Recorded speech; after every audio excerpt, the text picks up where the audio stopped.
Hi, it's Lindsay Diane from DianeDecor.com. In this video, I'm going to show you how I made these easy DIY Dollar Tree floral bowls. They are perfect for a spring centerpiece on your dining table or maybe your kitchen counter or even your coffee table. They're very simple to put together and are inexpensive. So let's get started with the things that you'll need. So the things that you'll need for this project are a pair of scissors or wire cutters. You're going to need a piece of floral foam or two, depending upon how large your bowl is. And then you're going to need a shallow bowl. You can pick this up from Dollar Tree. They have large plastic bowls. You can spray paint them if you'd like to, or if you want to make a smaller arrangement, just get one of their pretty dinner bowls and you can put the floral foam into that. The bowl that I have is from Better Homes and Gardens. I use a set of these on my long dining table and I just swap out the flowers from season to season. I'll give you a closer look at the bowl. This is what it looks like. And actually it's a planter. It's a Better Homes and Gardens planter that I got from Walmart a few years ago. This is a very, very popular style, this footed planter. You can find it available now in store and online. I will leave a link in the description box below.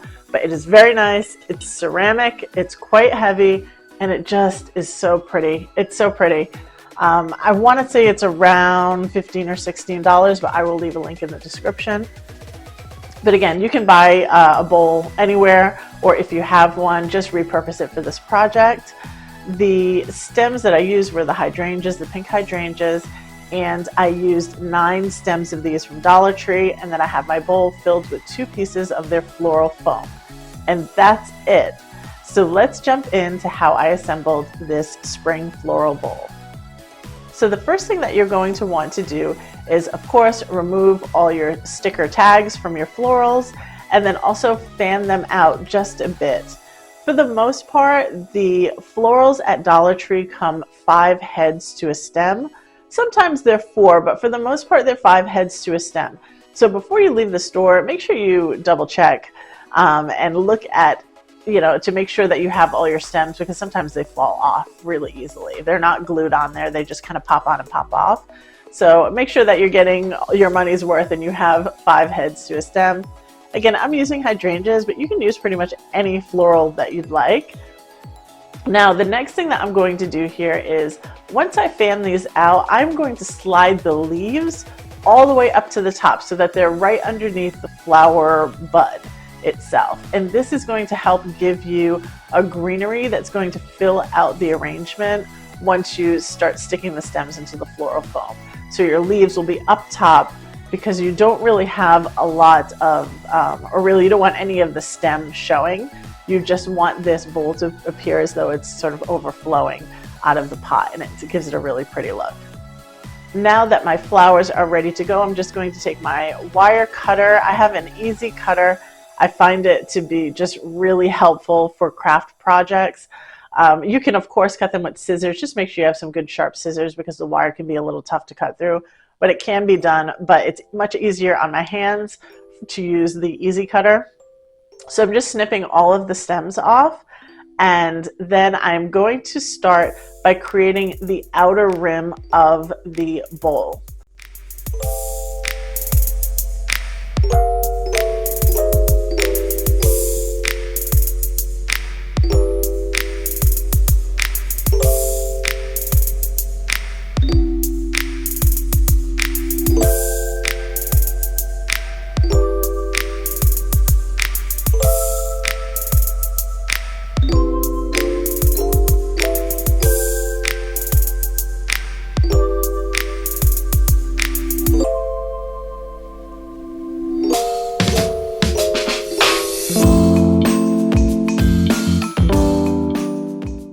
Now you'll see here that I have just put the 2 floral foams into the base of my bowl. Your bowl doesn't have to be completely filled out with like a floral foam. You can just have enough that you're able to stick your stems in there. I also leave it in the cellophane because there's really no need to take it out, and it gets very, very messy and crumbly and powdery when you take it out and you start sticking stems in there.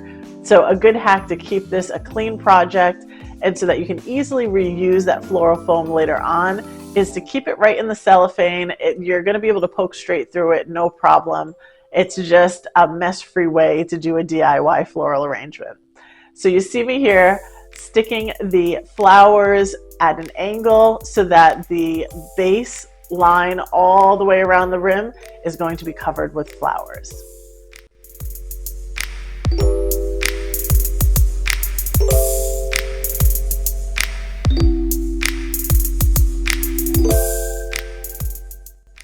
And now once the base is complete, I'm going to start sort of making a spiral action and filling in through the interior little by little.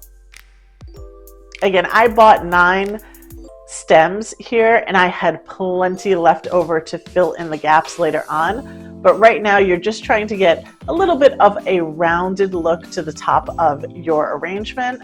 And then when you're done, just go ahead and fill in with any of your extra stems.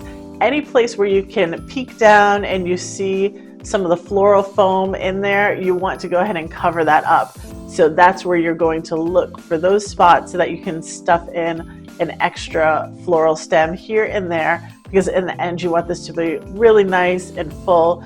And again, it's on a dining room table for me, so I definitely don't want to see any bits of the floral foam inside of the planter. I want it to be fully covered and give it a full lush look. And here's a look at the final results. I ended up making 2 of these for my dining room table, but for each one I ended up paying less than $15 for this arrangement. I had the bowl already, I've had it for years, and the flowers themselves and the 2 floral foam blocks together were less than $15 at Dollar Tree. This is a gorgeous arrangement. I might keep it around for summer as well. It's very pretty. You can use any florals. You can use anything that you have on hand. You don't have to necessarily go out and buy anything. You can swap up. So I have wanted to go for a uniform look that only had their hydrangeas in it, but of course you can mix up hydrangeas and lavender stems and all sorts of things. So be creative. This is an easy DIY project. There's not a lot of mess involved, and it's a great way to add some spring decor to your home. That's it for this video. I hope you found it helpful.